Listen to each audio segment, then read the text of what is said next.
நல்லா புரிஞ்சுக்கோங்க. ஆதி சைவம் சோம்பேறி பயல்களுக்கான சம்பிரதாயம் கிடையாது.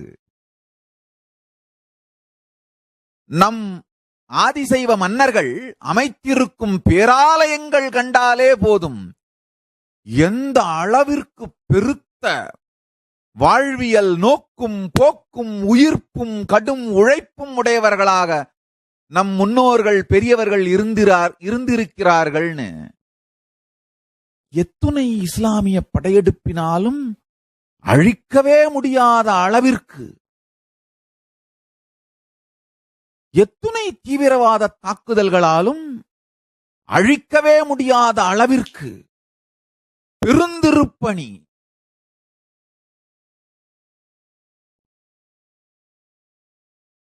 ராஜராஜனைப் போல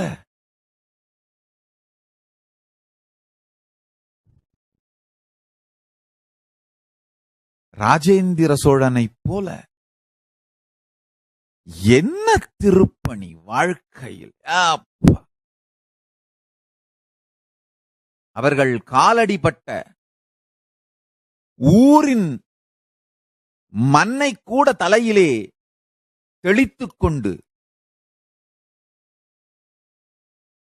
அவர்கள் வாழ்ந்த வாழ்வை நினைந்து பார்த்து வணங்க வேண்டும் நாமெல்லாம். ராஜராஜனுடைய நோக்கு போக்கு உயிர்ப்பு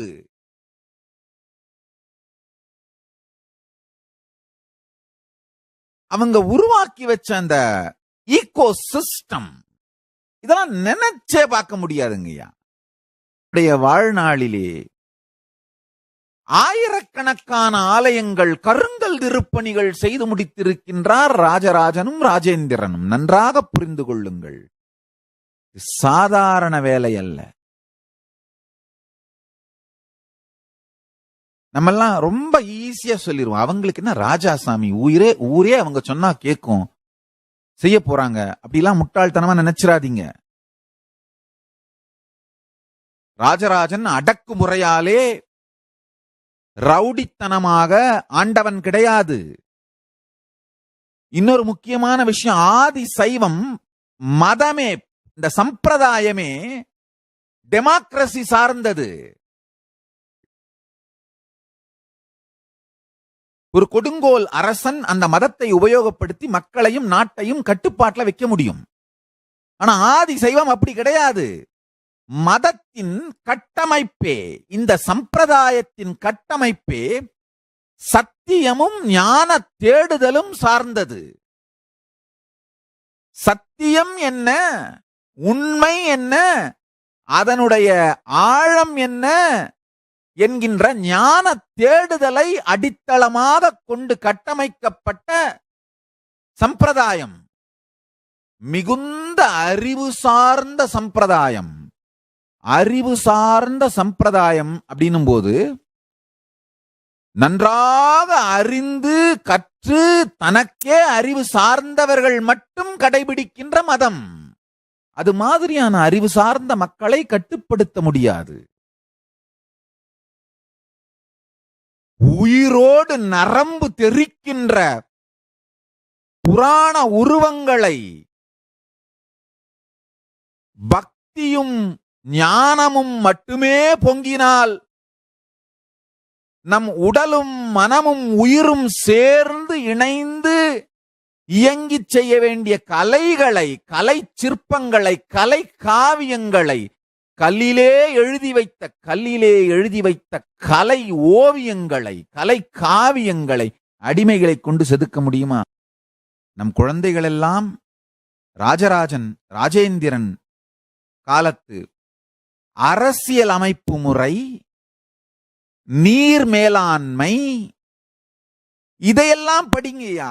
இதையெல்லாம் படிச்சீங்கன்னா புரிஞ்சிடும் எவ்வளவு பெரிய மகா புருஷர்கள் நம்ம முன்னோர்கள், எவ்வளவு பெரிய மகா புருஷர்கள். அவர்களுடைய நோக்கின் பலம், போக்கின் பலம், உயிர்ப்பின் பலம்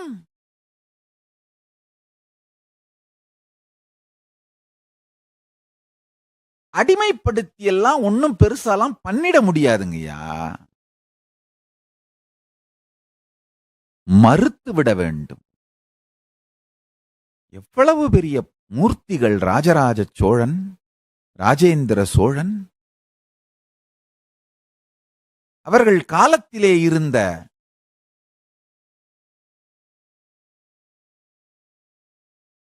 நீர் மேலாண்மை, அவர்கள் காலத்திலே அவர்கள் செய்து வைத்த அரசியலமைப்பு,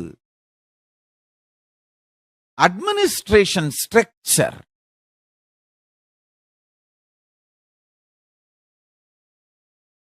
ஆர்கனைசேஷனல் ப்ரொஃபிஷியன்சி, நல்லா புரிஞ்சுக்குங்க. ஒரு குழுவாக மக்கள் இணைந்து இயங்கும் பொழுது நம் எல்லோருடைய வாழ்க்கை முறையையும் இனிமையாகவும் சுலபமாகவும் மாற்றி அமைப்பதுதான் ஆர்கனைசேஷனல் ப்ரொஃபிஷியன்சி. என்ன ஆர்கனைசேஷனல் ப்ரொஃபிஷியன்சி?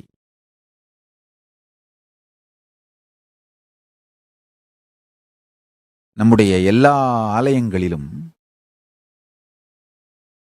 63 நாயன்மார்களுக்கும் 9 தொகையடியார்களுக்கும் சேக்கிழார் பெருமானுக்கும் திருவுருவப் படமும் விக்கிரகங்களும் திருமேனிகளும் அமைக்கச் சொல்லி ஏற்கனவே உத்தரவு செய்திருந்தோம். அது பல ஆலயங்களிலும் செய்து முடித்து விட்டீர்கள், மற்றவர்கள் செய்து கொண்டிருக்கிறீர்கள்.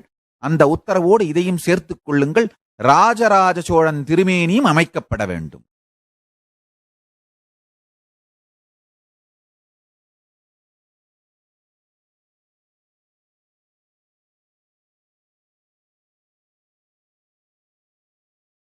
எவ்வளவு பெரிய விஷன்!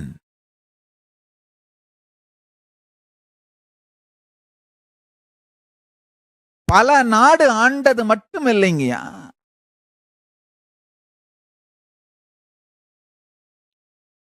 ஸ்டாண்டர்டைசேஷன்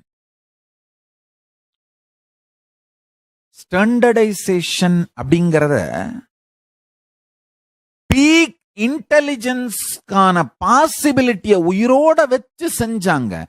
அடிமைகளா மொத்தமா மக்களை முட்டாளாக்கிட்டு ஒரே ஸ்கொயரு ரெக்டாங்கிள் கல்லா செதுக்கி அடுக்கி பிரமிட் எல்லாம் கட்டல. சுத்தமா ஹையஸ்ட் இன்டெலிஜென்ஸ், அதாவது இன்டலெக்ட், நீள அகல உயர கணிதங்கள் சார்ந்த இன்டலெக்ட், அதுக்குள்ள உணர்ச்சி உணர்வுகள்,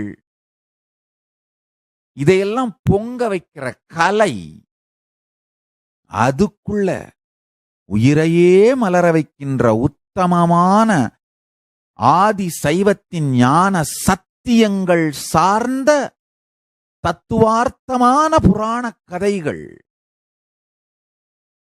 ஒவ்வொரு ஸ்தபதியுமே ஒரு சிவஞான புருஷனாக வாழ்ந்தா மட்டும்தான் அந்த செயலை செய்ய முடியுங்கயா.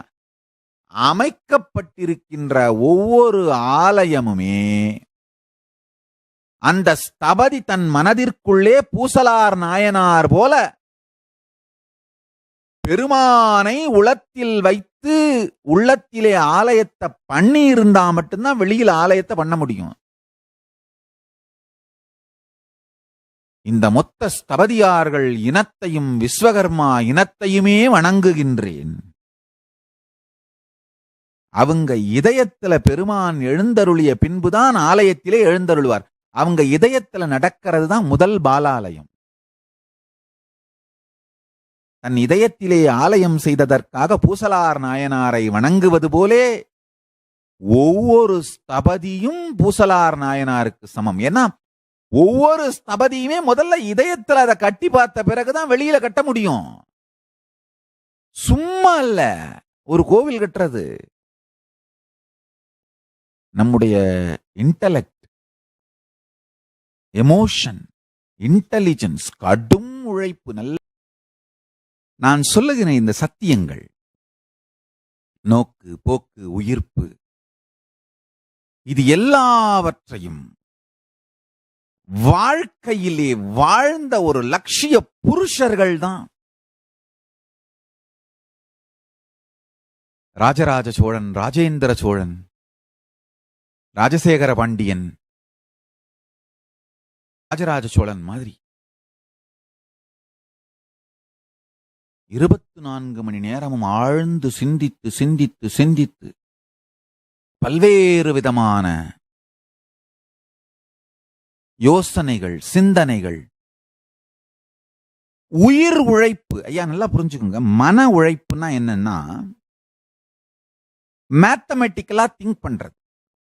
இந்த மேத்தமெட்டிக் தியரிஸ், தியரம்ஸ், சூத்திரங்கள் இதையெல்லாம் செஞ்சு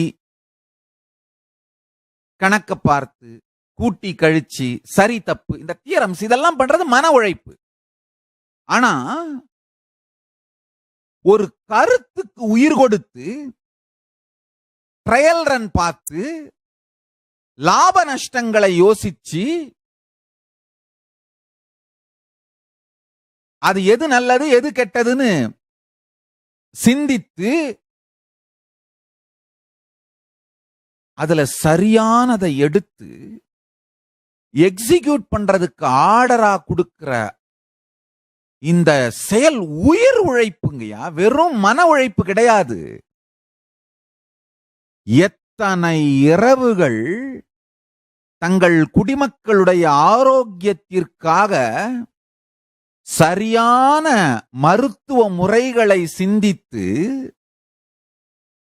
உறங்காமல் படுக்கையில் ராஜராஜன் புரண்டிருப்பான் என்று யாருமே சிந்திப்பதில்லை. எத்தனை முறை வெள்ளத்து பாதிப்புகளும் வறட்சி பாதிப்புகளும்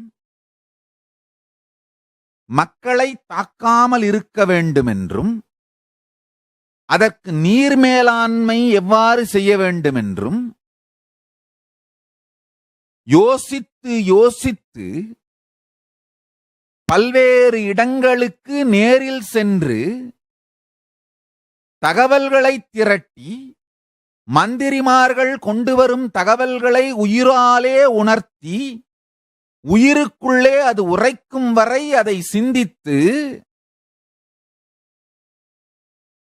திட்டங்களை தீட்டி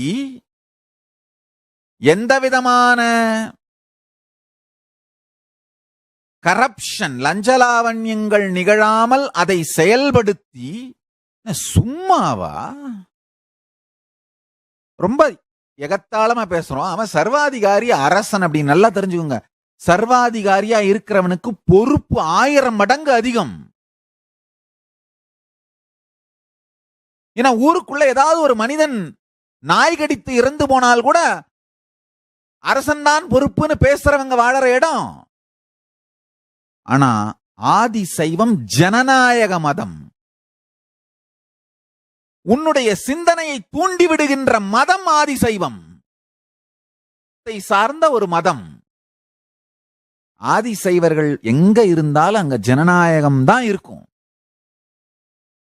காரணம் அது எல்லா உயிரையும் உயிர்ப்பிக்கின்ற சத்தியம், தெளிவு, அறிவு.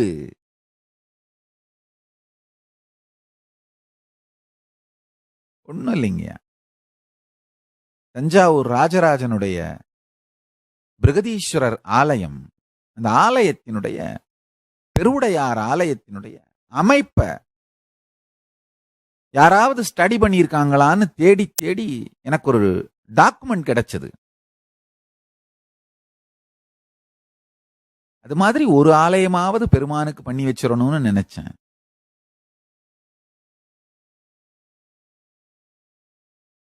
தேடி தேடி கண்டுபிடிச்சதுல ஒரு டாக்குமெண்ட் கிடைச்சது. அந்த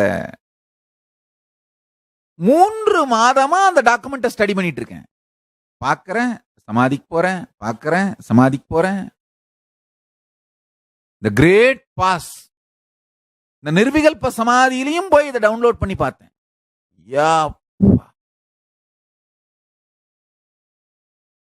அதை உங்கள் எல்லோரோடையும் பகிர்ந்துக்கிறேன், பாருங்க.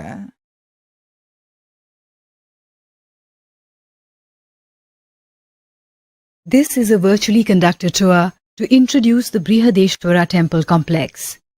While Alvadharke. navigating from the outside to the inside of the temple, one sees Torana, or the arch, outer Gopura, or the outer entrance,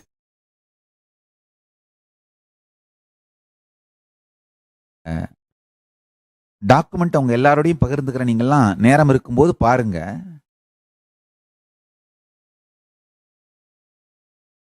இதை நீங்கள் பார்த்தீர்களானால் உங்களுக்கு புரியும் எவ்வளவு பெரிய பங்களிப்பை ஆதி சைவம் ஒவ்வொரு துறையிலும் செய்திருக்கிறது அப்படின்னு.